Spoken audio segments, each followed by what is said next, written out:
Welcome to the deep dive.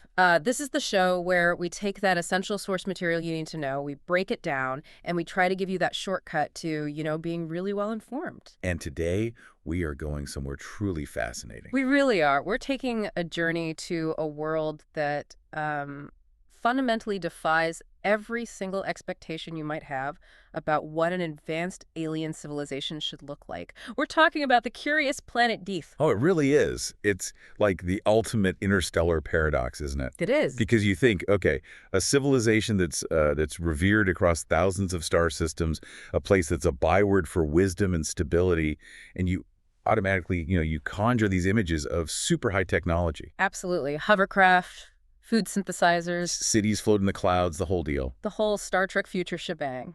But when our sources actually arrive on Geath, what do they find? They find horses, stone bridges, terracotta tiles, a thoroughly pre-industrial aesthetic. One of the observers even notes it directly. They say, I didn't expect horses. And it's such a simple observation, but it says everything. It really does. It seems almost rustic, medieval even. And that contrast, that aesthetic puzzle, is the first big piece we really have to get our heads around. Geath isn't celebrated for its tech. It's famous for its history, its culture, and its profound stability. And we're not talking about a few centuries of stability. No, no. We are talking about 12,500 years of unbroken peace. Yeah. Think about that for a second. It's a historical and political marvel, a republic that has perfected the art of, sophisticated council-based governance. Civilized political conversation. Exactly. Across the galaxy, people study Geath's political science, not their engineering. It's a masterpiece. A 12,500-year-old masterpiece built on conversation and consensus, but our source material details the precise moment when that ancient celebrated peace was just violently and terrifyingly shattered. Completely upended. So our mission today is to unpack a very dense, very chaotic few hours. It involves the sudden appearance of this charismatic young king, a massive golden dragon, and a terrifying ancient galactic conflict that just lands on their doorstep. And it all revolves around this sinister, mind-controlling substance that was poisoning the city from the inside out. Right. We need to figure out the mechanisms of this poison, the real nature of this conflict, and how, against just astronomical odds, the city managed to find its way back to sanity. It's the ultimate cautionary tale, really, Yeah. about political manipulation and the dangers of technology when it's disguised as the folklore. And to understand the collapse, I think we have to start with the environment they stepped into. Okay, so let's start with the city itself. Architecturally, Geath is designed to impress, to inspire unity. It's laid out in these concentric avenues, and they all draw your eyes straight to the absolute center. The physical and political heart of the city. Exactly, this huge round building with a magnificent dome. This is the council chamber. It's where the city's power is concentrated. And that dome, it's covered in this seamless, gleaming golden alloy. Yeah, one of the observers describes it as a marvel. Smooth and round and precious, they say, like the egg of a magical creature. Aesthetically, it's just this huge symbol of wealth and stability.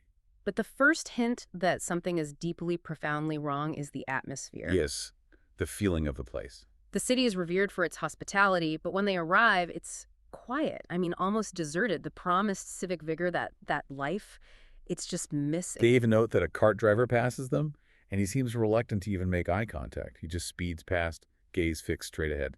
There's this palpable sense of dread hanging over the entire city. And this is long before any dragons appear or any violence starts. And the folklore they start to pick up, it just supports this creeping fear. It suggests this dread has been building for a long, long time. What did the stories say? The sources describe these whispered, secretive tales of entities that come only at night, and they lurk around the dark and lonely places of the city. And the physical reaction to this presence is so specific. It is. First, your skin prickles with this unnatural cold. Then a sickening, heavy fear lodges itself right in your belly, and it rises until you feel like you can't speak or even breathe. What's fascinating to me is how the fear is described almost like a physical force, something that actively repels light. Exactly. The local tales insist that the sickness, the fear, is so intense that the lamp you're carrying couldn't bear it any longer and went out, poof. Poof. I love that detail. It makes the fear tangible, an active entity that's literally smothering any source of comfort or rational vision. It does. The fear is very real, but the Geathians are attributing it to something supernatural. The true source, as we'll find out, is far more material. And the stories just keep getting worse. Oh yeah. People whisper about a strange noise, like the growl of a wild beast, that settles near the council chamber.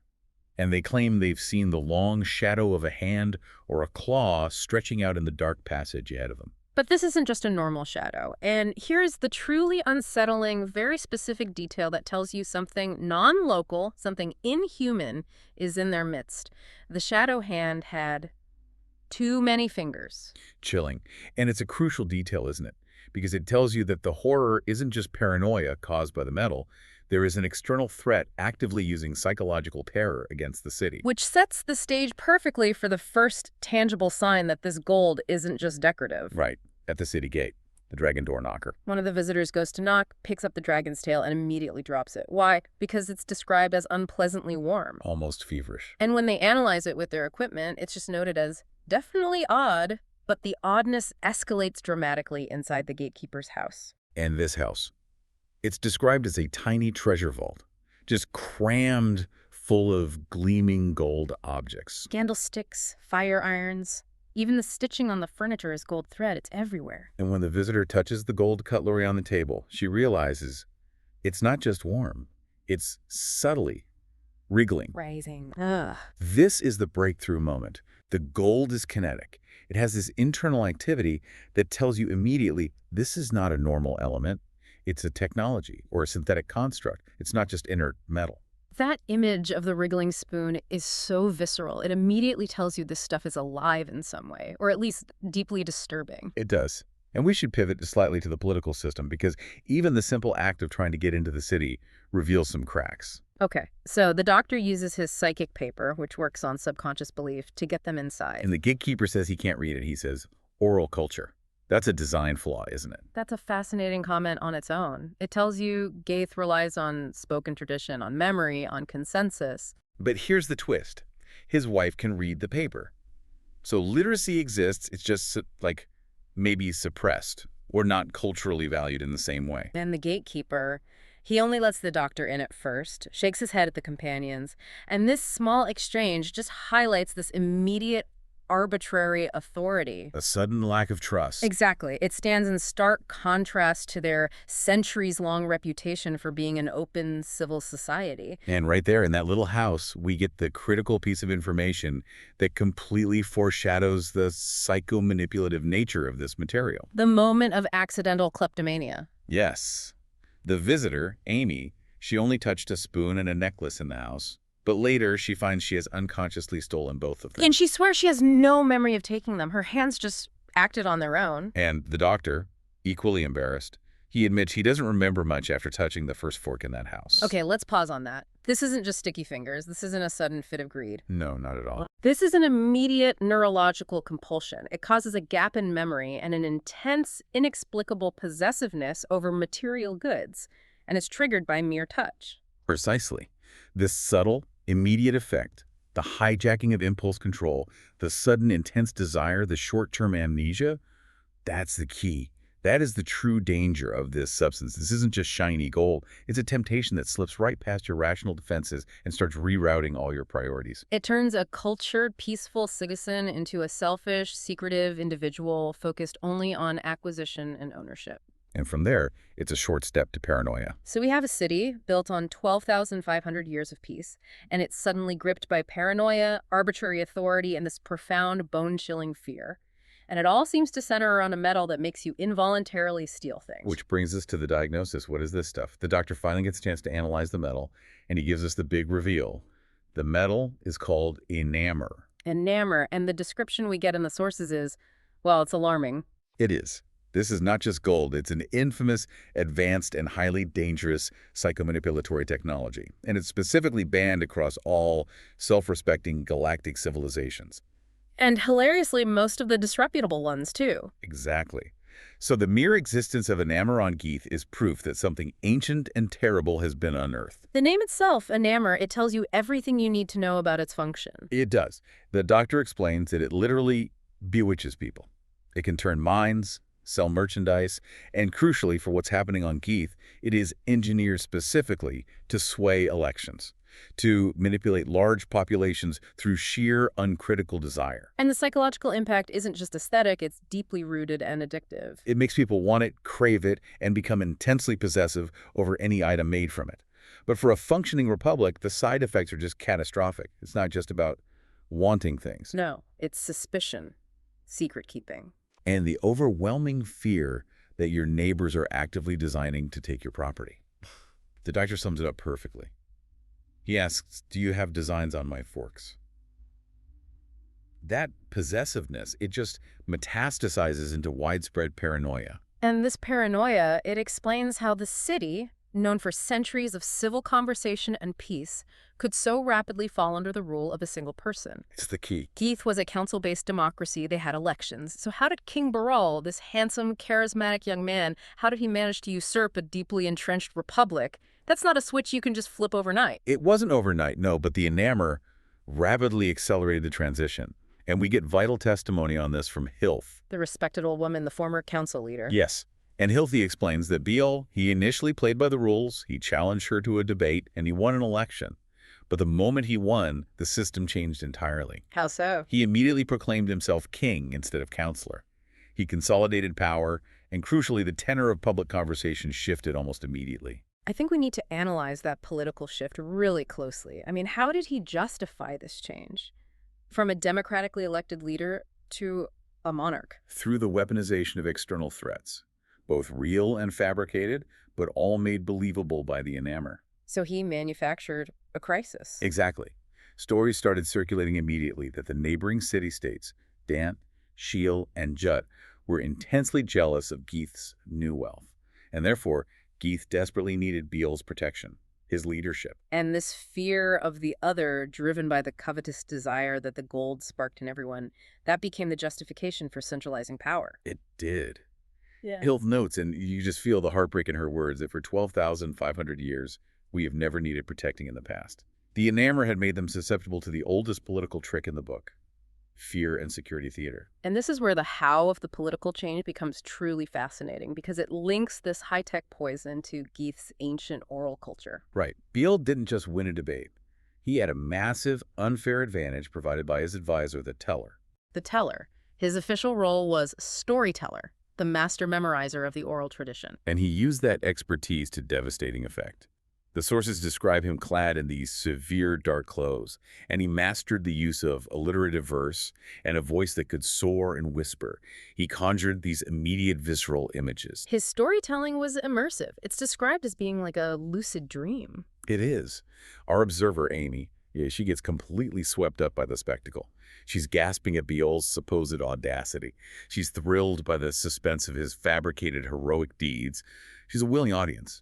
But the true engine of this propaganda machine wasn't just the teller's talent or the cultural tradition. No.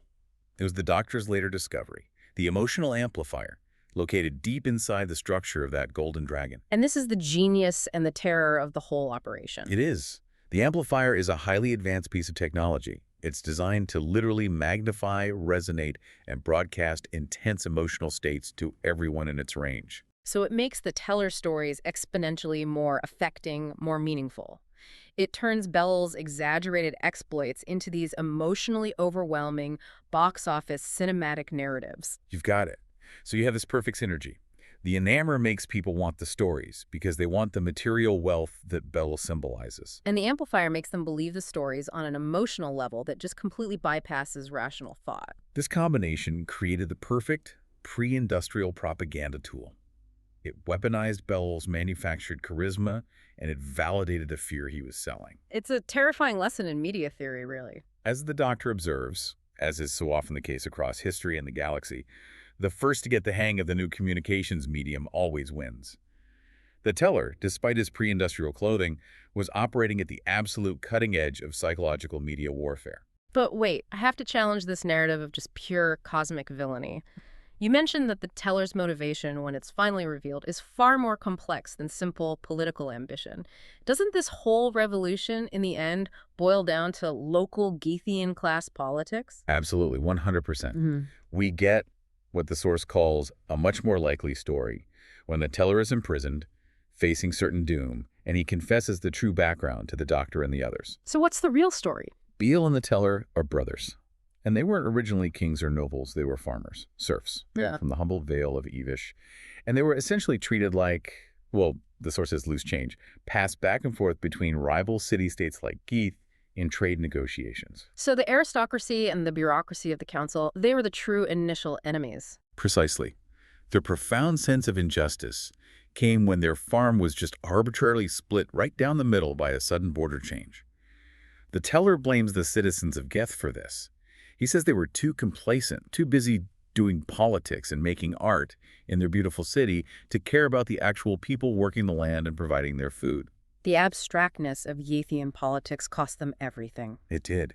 And when they tried to protest this fundamental injustice, Beale was viciously beaten up by the city guards. And that trauma, that was the pivot point. And that's when they found the dragon. Yes, in a field west of Jet. And they genuinely thought it was just a highly valuable piece of antique jewelry. The Teller, witnessing his brother's physical and emotional devastation, decided to use the dragon's strange storytelling effect to seize control of the very city that had shattered their lives. So the king and his advisor, they weren't motivated by some grand abstract ambition for conquest. They were motivated by a very specific, deeply personal revenge against the established elite who had treated them as disposable. Exactly. The entire revolution was rooted in bureaucratic indifference, rural inequality, and the desire to make the comfortable city dwellers finally feel the pain and fear that they had inflicted. That reframes everything. It moves the conflict from high fantasy to pure, raw class warfare, facilitated by some very advanced alien technology. Yes. But how does a local injustice suddenly trigger a massive galactic incident? That transition feels incredibly abrupt. It is abrupt, and that's the shock of the narrative. The Teller and Beale were fundamentally ignorant of the true nature of their tool. They treated the dragon as a powerful prop, a storytelling device, but they made a catastrophic mistake. What was a mistake? They started working the metal, heating it, hammering it, making the cutlery and the armor. And that was the trigger. Okay, so let's zoom out significantly now. The Golden Dragon isn't just a high-tech mechanism for local propaganda. It's revealed to be a relic of an ancient galactic war. Correct. The Doctor reveals that the dragon is an ancient manufacturer's item. It was made by a sophisticated civilization that long predates the very existence of life on Geath. It was left behind, possibly hidden, during a massive conflict, and it just lay dormant in a quiet field for millennia. And the catastrophe occurs when Beale and the Teller start working the Enamour. Yes. That material acted as a massive interstellar beacon. It sent out a distress signal, or maybe an activation signal, across space. And it drew two long-exiled, warring galactic factions back to the planet to claim their lost treasure. Geath had stumbled right into the middle of a conflict that was thousands of years old. Exactly. And this introduces the two terrifying opposing forces in this ancient galactic war, both of whom arrive on Geath looking to seize the dragon and the stockpile of Enamour. And they represent two fundamentally opposed and equally dangerous philosophies. Let's look at the first group. Faction 1, the Herald, representing the bright nobles of the Feyond. The Feyond. They were the exiled aristocratic empire, a society defined by artists, poets, philosophers. They're represented by the Herald, a figure whose voice, when it speaks through Hilth, is described as rich, melodic, promising total bliss and beauty and restoration. And their entire claim is one of righteous ownership. That's right. The Enamour is their rightful cultural treasure. It was hidden away when they lost their beloved worlds centuries ago due to, supposedly, the envy and jealousy of others. They are the definition of aesthetic tyranny. And then we have their terrifyingly efficient rivals, Faction 2, the Regulator, representing the Reconstruction Oversight Committee. They are the polar opposite. The former bondspeople, the servants, the slaves who revolted against the aristocratic Feyond. Their claim is legalistic and environmental. They don't want the Enamour for its value. Not at all. They claim it is highly toxic waste, banned under the unbelievably specific and verbose Regulation of Psychomanipulatory Metals Act, 30673.26. The contrast in style is just. It's stark. The Herald offers this seductive beauty, but the Regulator's style is cold, clinical, and aggressive. It relies heavily on excessive bureaucratic jargon, demanding immediate surrender within 10 standard time units. It is. The Doctor finds their language almost as upsetting as their aggression. He points out that their assurances of only using reasonable force is a classic linguistic trap. So this is where we need to delve into their tactics. The Regulator uses sheer terror to enforce its compliance demands. This is the source of the scary folklore we heard about earlier. Exactly. They send a dark, elongated humanoid projection, that's the source of the howling and the cold dread, to scare the populace into submission. Amy, the observer, sees this projection up close, and the description is just unnerving. It grows rapidly, its limbs stretching out like long black branches of a tree in winter. And she notes that unique, disturbing horror. It's too many fingers. Yeah. But critically, she is able to confirm the doctor's suspicion. What's that? The creature vanishes the moment she touches it. So it's insubstantial, it's a projection. Purely. It is not a physical threat to the Geathians, but it's a weapon of psychological warfare. It's designed to stimulate deep, primal fear and apprehension, forcing them to comply with the Regulator's demands. An incredibly advanced form of fear-mongering. But the Regulator's ultimate demonstration of power is far more dramatic and physical. This is their coup de grace, projecting huge, golden, dragon-shaped gunships onto the Council dome. These things roar with engine sounds. They cast huge shadows. It's a clear demonstration of absolute, overwhelming power. And then they fire a volley of blinding purple flame over Geath, setting trees alight and causing mass panic. And the Regulator official, this character Kamba, she later insists that this display was intended purely as a non-lethal demonstration. Right, to force compliance by showing the vast power differential. But the results were lethal nonetheless. The panic it caused led directly to the death of at least one of Biel's knights. The violence, even if it was projected, had a very real consequence.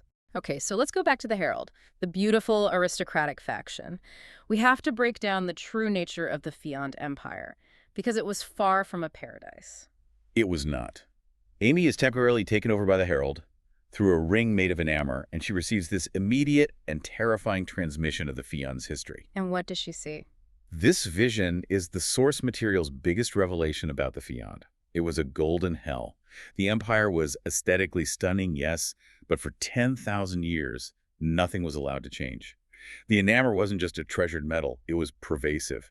It was embedded everywhere, in the food, the water, the air, specifically engineered to bind people in absolute emotional and political stasis. So the horror wasn't just the lack of freedom, it was psychological erosion. For 10,000 years, no change, no hope, no possibility of rebellion or growth. The entire population was maintained in this state of isolated, gilded perfection. And the most terrifying realization for Amy was that a deeply buried part of her, the part influenced by the Enamour, it craved that security, that blissful, unchanging stasis. That is the core of their evil. They perfected a system of control that made people actively desire their own imprisonment. They wrapped toxicity in layers of beauty and security. It completely transforms the Herald from this appealing queen figure into a servant of a terrifying, stagnant tyranny. So we have two terrifying futures for Geath. Either they're absorbed by a rigid, toxic bureaucracy focused on regulation, or they're taken over by an artistic tyranny that binds them in changeless perfection. And both are completely antithetical to Geath's 12,500 years of consensus-based growth. And what's the final tragic truth about the Fiend Masters themselves? It's delivered by Anwa, the Regulator's superior. She reveals that the Bright Nobles are all dead. They perished centuries ago at the end of the original war. Wow. So the Herald. The Herald, who believes her masters are coming to restore their world, is actually just serving a fantasy, a memory. Tragically trapped in a role for a regime that no longer exists, she is wandering alone, trying to complete a mission that is already fundamentally finished. That adds such a profound layer of pathos to the villain, which we'll have to come back to later. But first, they have to deal with the immediate threat posed by both sides. The conflict reaches its peak, and King Baal, demonstrating this genuine, if misplaced courage, he still believes his only duty is to protect his people. And this leads directly to his noble folly. He ignores the teller's desperate pleas that the dragon ships are alien machines. Convinced that if men made these ships, he can master them with physical force. So he just gallops headlong at the Regulator's projection, sword drawn, ready to fight the glowing dragon ship. And the projection just flickers and disappears. The crowd and Baal himself erupt in cheers. They're convinced the king has won this glorious victory. But the Doctor shouts the truth, trying to puncture the illusion. Your victory was an illusion, Baal. You were never in danger. Baal's genuine courage is just tragically wasted on a holographic foe. His victory was meaningless because it was fought against a shadow, exactly as the Regulator intended. And this chaos is dramatically amplified when the Doctor tries to use his own small regulator device, a little black box he recovered, to confront the Herald with a howling projection. The resulting discord, that sound clash between the Herald's seductive martial music and the Regulator's shriek, is unbearable. And the Herald, enraged, turns Amy's body, which is wearing the Enamour ring, into a weapon. And kills 2 of Biel's knights. And this is the critical turning point for Biel. Seeing the broken bodies of his men, the first true casualties on Geath in millennia, he confronts the truth immediately. His medal, his beautiful golden armor, his false victory, they're all deadly. He finally realizes the price of the medal is too high. But the Regulator's deadline is still imminent. 10 standard time units. They have to collect every single scrap of Enamour in the city, and they have to do it quickly. And simply knocking on every door and pleading with these now intensely possessive citizens, it's impossible. They need a rapid, wholesale solution. And the solution is brilliant, because it adapts the enemy's own technology for universal good. Universal broadcasting. The Doctor pulls out the final device from the Dragon, a black and silver box with an impossibly tiny satellite dish. And this device, it functions as a specialized transmitter and projector. The Doctor hypothesizes that since the Enamour is spread through every Geathian home coating door handles, lining cutlery, forming jewelry, that metal should act as a massive, citywide receiver network.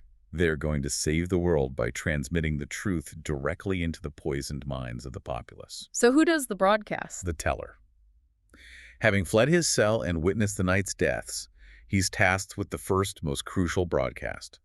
And he delivers his true life story, not the king's fabricated exploits, but his background as a serf, the injustice of the border split, the discovery of the dragon, and the terrifying truth of the alien danger.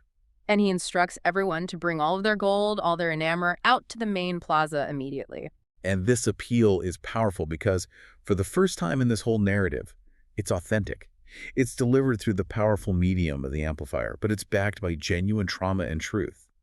The teller holds up his own array of rings, dramatically stripping them off and adding them to the collection pile. Then Hill follows with her own powerful appeal. Her voice is grounded in Geathian tradition. She reminds the citizens of their original values.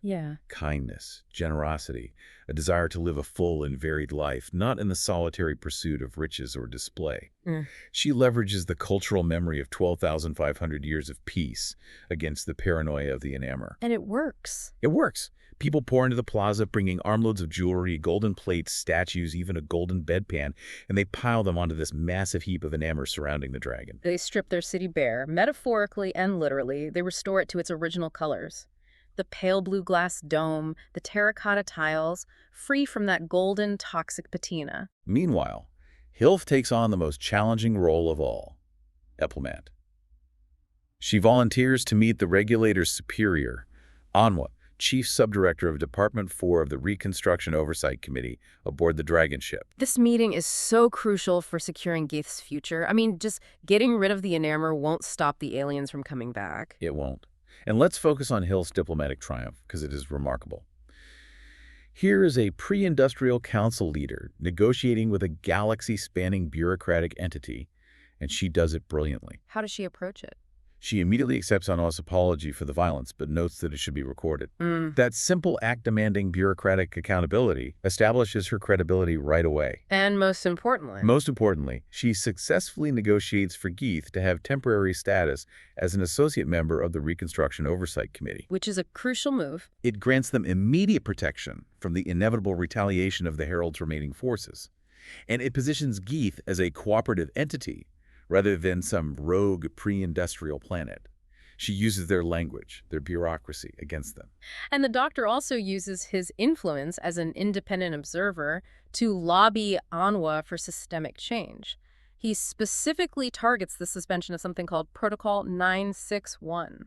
This is a major insight into the galactic status quo. Yeah. Protocol 961 essentially allowed higher civilizations to treat lower ones as children or as subjects of research, to use fear and display rather than communication. And the Doctor's argument is a demand for basic decency and respect. He argues that alien powers should talk to civilizations, even if they risk being mistaken for fairies or enchanters, instead of terrifying them with massive holographic gunships.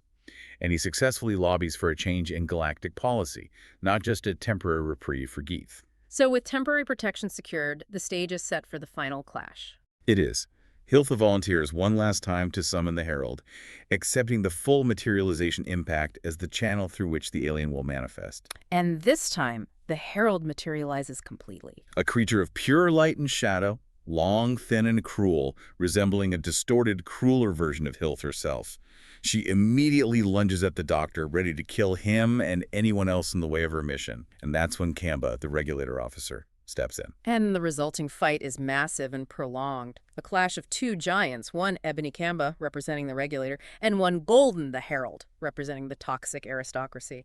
It blazes across the valley outside the city. It's so spectacular that people in the neighboring cities of Dant and Shiel watch it and talk about it for centuries. It becomes the single defining moment in Geathian history. It erases the memory of 12,500 years of peace with one massive burst of cosmic conflict. And Kamba wins. Kemba, the representative of the former Bonds people, the slaves who rose up against the Fiend, finally triumphs. She extinguishes the Herald's blinding light as the dawn breaks. And the Herald is captured, taken away for rehabilitation, still tragically trapped in her delusion that her masters, the Bright Nobles, are coming. And the final act of restoration begins. The Regulator collects all the Enamour, including the Great Dragon, and it all just disappears, leaving Geath clean. And Baal, standing before the gathered people, he strips off his golden dragon armor and helmet, recognizing the truth. He declares the metal not worth the price, acknowledging the three dead knights as the cost of his folly. The city is instantly returned to its true non-golden colors and its traditional architecture. And more importantly, it returns to vigorous political debate and elections. It recognizes the cost of ignorance and manipulation. And Baal, now humbled but respected for his genuine courage, begins working with Hilth, the restored former council leader. Demonstrating that the future of Geath lies not in monarchy or fear, but in difficult, honest, civic engagement. Wow. What an incredible journey into the heart of a civilization that almost lost itself. Not to an invading army, but to a charismatic lie enabled by a subtle poison. So let's pull out the key takeaways that really matter here. I think the primary takeaway has to be the true, insidious nature of Enamour. It's not just a physical mind control substance. It's a terrifying technology that weaponizes basic human psychology. It really does. It exploits those universal desires, possessiveness, craving security, susceptibility to charismatic authority, to completely dismantle civil society from the inside out. And its effect is so subtle, so immediate, and utterly corrosive to the social fabric. It also offers a profound lesson on the power of propaganda, even on a pre-industrial world. Absolutely. Baal and the Teller were able to overthrow a 12,500-year-old tradition using only two tools. The emotional amplifier combined with the Enamour that was spread throughout every single home. They didn't win by logic. They won by bypassing rational debate entirely, creating this intense, emotional box office attachment to their message of fear and security. And we cannot overlook the cost of ignorance. Geath had sustained millennia of peace, yet their only casualties in that entire history, those three nights, were due directly to either alien force or Baal's ignorance regarding the true nature of his enemy. His well-intentioned but fundamentally flawed attempt to defend the city based on a lie led directly to tragedy. The price of believing the fake king was 3 lives. Lives Geath should never have had to pay. It's a sobering thought. It is. The story ends on a note of political hope for Geath, but I keep coming back to the Doctor's persistent sorrow for the villain, for the Herald. Even after she tried to kill him and caused all this mayhem, he felt sorry for her. He did. He specifically tells his companion to try to understand her. And I think that's because the Herald wasn't necessarily acting out of inherent malice. She was a servant of a tyrannical dead empire, wandering alone for centuries, driven by this profound loyalty to a master who no longer existed. Her entire existence was tied to a sense of purpose that had vanished long ago. Exactly. So, the final provocative thought we want to leave you with is this. When you're looking at the most fanatical, the most aggressive figure in any conflict, the challenge is always to try and glimpse inside their world. Was the Herald truly acting out of villainy, or was she simply the most tragic character of all? A prisoner of loyalty, driven by a purpose that had ceased to exist, unable to choose change, even when freedom and rehabilitation were offered. That ability to be utterly bound by a dead past is perhaps the ultimate gilded hell. Indeed. Until next time, keep digging deeper into the stories behind the headlines.